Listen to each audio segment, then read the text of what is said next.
They said no one but family is allowed in the house. On a scorching hot day, I went to visit my married daughter, only to find her emerging from a storage shed in her in-laws' yard, looking terribly thin.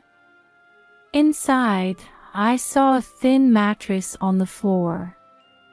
Can you believe it? They were making her sleep in a shed where the temperature soared above 105 degrees Fahrenheit. How dare they treat my daughter this way? I'll never forgive them. After hearing everything, I was livid. I took her away, and we disappeared. As a result, her in-laws turned pale and ended up shaking like leaves. My name is Nancy. I'm 60 years old and work as a clerk at a local company. I was widowed when I was young and raised my daughter, Sophia, single-handedly. We faced many challenges, but we always overcame them together. Sophia grew into a patient, kind, and wonderful woman. When she landed a job at a big company after college, we celebrated together. Sophia got married and moved out. I wonder how Sophia's doing. Surely, she's being treated well in her new family. I suddenly remembered the day when both families met before the wedding. Sophia's partner was Pete, a nationally renowned professional golfer. I was surprised that she was bringing such a famous person, but they had met at a golf event. Pete looked me straight in the eye and said, "Mother-in-law, I promise to protect Sophia for life once we're married. I want to walk through this life with her." When I looked at my daughter, she had a determined expression and said, "I want to marry him too," so I happily agreed to the marriage. Pete's parents seemed nice, and his father said, "When they're married, they'll live with us, but we'll take good care of your daughter." I was confident I could entrust my precious daughter to them. So Sophia married into Pete's family, about a 3-hour drive from where I lived. For a while after Sophia got married, she would reply quickly if I sent a "How are you?" message. But about a month after she moved, her replies gradually stopped coming. Worried, I checked Pete's official social media and saw them attending occasional events and parties together, looking like a happy couple. Seeing my daughter's smiling face in the photos reassured me. I tried to think that no news was good news. One summer day, more than 6 months after Sophia had married, I called her cell phone. But all I got was a message saying, "This number is no longer in service." Come to think of it, she hadn't replied to my messages for a while either. Is she really okay? What if something's happened to her? Once I started thinking like that, I couldn't sit still. I got in my car and drove to her in-laws' house, desperate to see her. I parked near the house and rang the doorbell. But no one came out, maybe they weren't home. It was a scorching day, with temperatures over 95 degrees Fahrenheit. Wiping away my sweat, I pressed the intercom button again.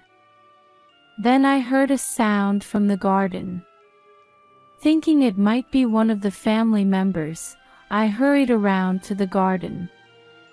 "Ha! Sophia!" There was my daughter, crawling out of a storage shed in the garden. "Mom!" Sophia's eyes widened in surprise when she saw me.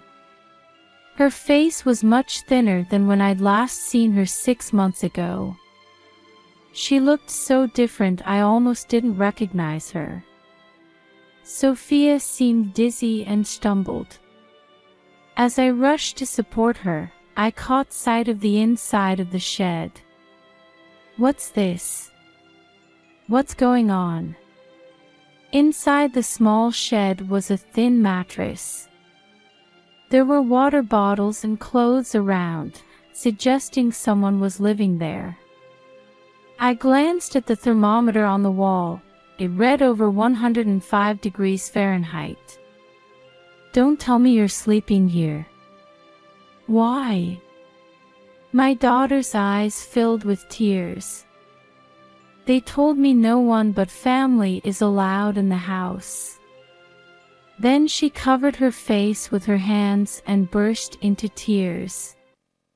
I quickly led her to the shade and offered her a cold drink.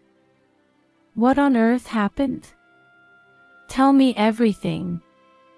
As I encouraged her, Sophia began to speak between sobs. Right after we got married, the family told me to quit my job. I refused at first, but then my in-laws started saying harsh things to me. Sophia explained that she was forced to quit her job, and when she refused, the mistreatment began.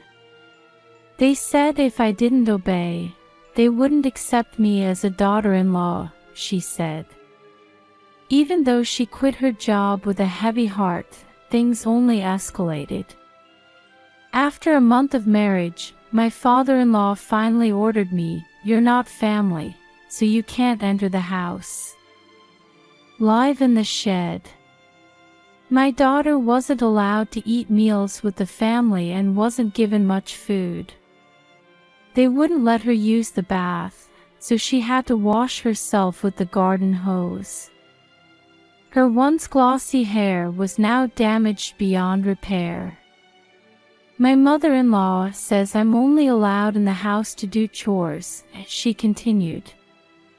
I have to do all the housework under their supervision. I'm like a servant. Oh, honey. Doesn't Pete stand up for you? Sophia shook her head. He always pretends not to see. He ignores me when I try to talk to him. But when there are events or parties, I'm taken out and told to pretend we're a happy couple. What Sophia was telling me was too horrible to believe, but the exhausted state of my daughter in front of me and the condition of the storage shed told me it was all true. Why did you go along with what they said? You should have run away sooner. Sophia started trembling and crying. Because father-in-law threatened that he could take away your job anytime. My job? Yes. Father-in-law said he knows someone important at your workplace. He said he could have you fired anytime. I couldn't let you lose the job you've had for years because of me. Oh, my poor girl. She had endured this hell thinking of me. And Pete. After listening to everything my daughter had to say, I finally lost it. How dare they treat my daughter like this? I'll never, ever forgive them. I put my hands on my daughter's shoulders and looked her straight in the eye. We're getting out of this house right now. Come on, let's go. And just like that, I put my daughter in the car and left her in-laws' house. We disappeared from their sight. To prevent them from coming to our house, I decided to let my daughter rest at a hotel. It's been so long since I slept in a bed, she mumbled sadly before falling into an exhausted sleep. As I watched her, I began preparing my revenge on them. That night, I got a call from Pete. When I ignored it, his parents started calling too. But I didn't answer any of them. According to the neighbors, the three of them were making a fuss in front of our empty house the day after I took my daughter away.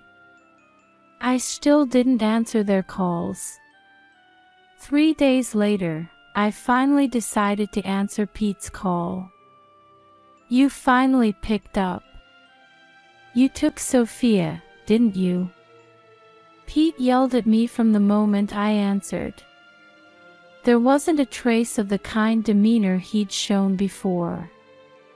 I maintained a firm attitude and replied, "Yes, I did. Bring Sophia back right now. I need to take her to a charity event today."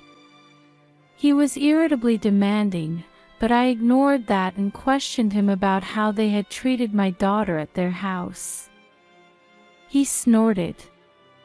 "That's her fault for not getting along with my parents. Even so, making her sleep in a scorching hot shed is going too far. At least she had a roof over her head, right? Anyway, bring that servant back as soon as possible. My parents are angry too." I ignored Pete's ranting and hung up. A few hours later, I was at the venue of the charity event Pete was supposed to attend. Trying not to be noticed, I watched him and his parents from afar. During an interview at the venue, he was asked, "Where's your lovely wife today?"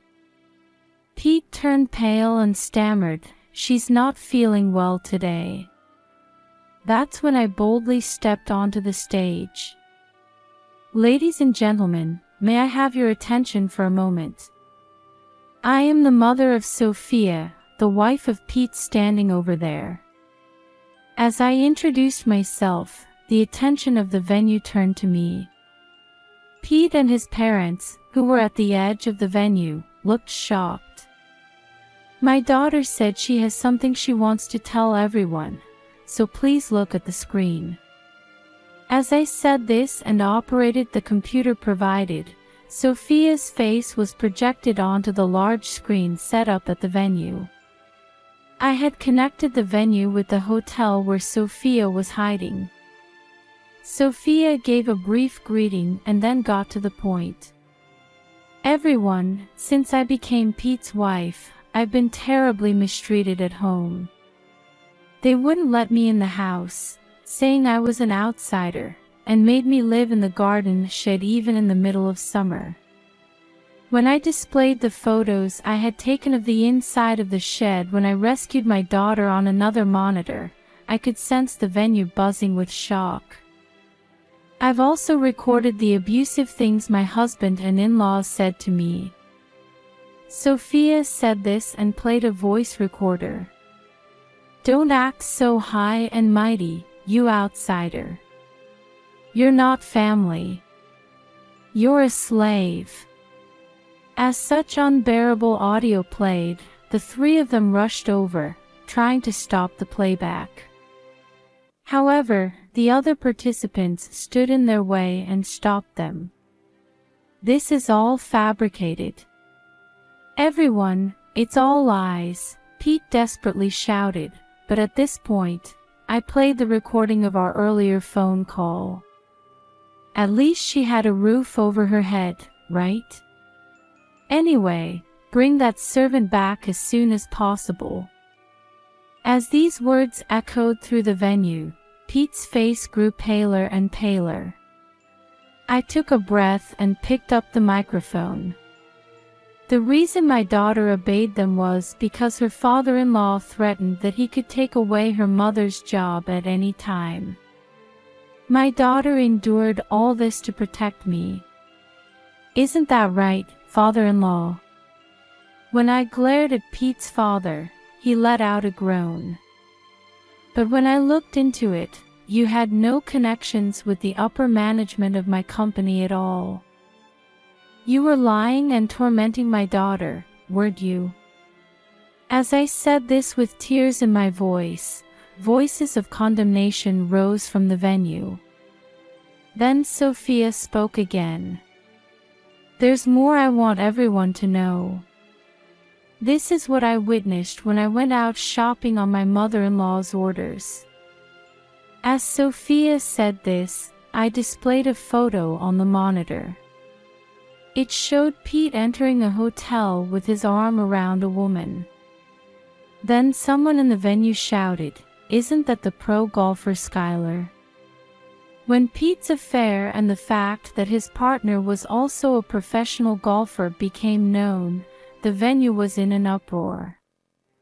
Sophia quietly continued, "My husband cheated on me, and my in-laws oppressed me. I can't take it anymore. I'm divorcing my husband and cutting ties with his family." Pete and his parents, criticized and looked at coldly by the charity event participants, shrank back. Then someone stepped forward. It was Mr. Horton, the president of a local big company that was Pete's major sponsor. Pete looked startled, but Mr. Horton said in an angry tone, "Pete, I'm very disappointed. To think you were treating my friend's daughter so terribly." "Ha! Your friend's daughter. He and I were former classmates and good friends. We reunited at your wedding." Pete and his parents turned pale and started shaking. Mr. Horton's face contorted as he declared, "Pete, I'm withdrawing my sponsorship. Mr. Horton, please reconsider."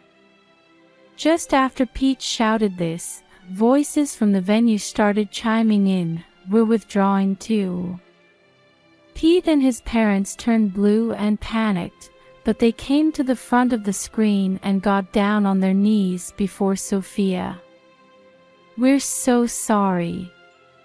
Please forgive us. I'll cut ties with Skylar and treasure you from now on." But my daughter just shook her head at their behavior. Then Pete and his parents came to me. "Mother-in-law, please persuade Mr. Horton. If he withdraws his sponsorship, I won't be able to continue as a professional golfer." At that, I shouted, "I will never forgive you for what you did to Sophia. I don't care what happens to you." Then I bowed to the entire venue and left. After that, Sophia and Pete's divorce was finalized. What Pete and his parents had done was quickly spread to the public by the event participants. Pete was reported on, including the affair, and with all his sponsors gone, he couldn't continue as a professional golfer. His affair partner retired too. Sophia demanded $30,000 each from them as compensation for the affair. The in-laws were rumored in the neighborhood as the heartless family that made their daughter-in-law live in a shed, and they had to sell their house and move away. Pete, who became unemployed, and his parents who had been completely dependent on his income, are now living in an old apartment and working part-time jobs from morning till night. I think it's all their own doing. Meanwhile, Sophia and I are living together now.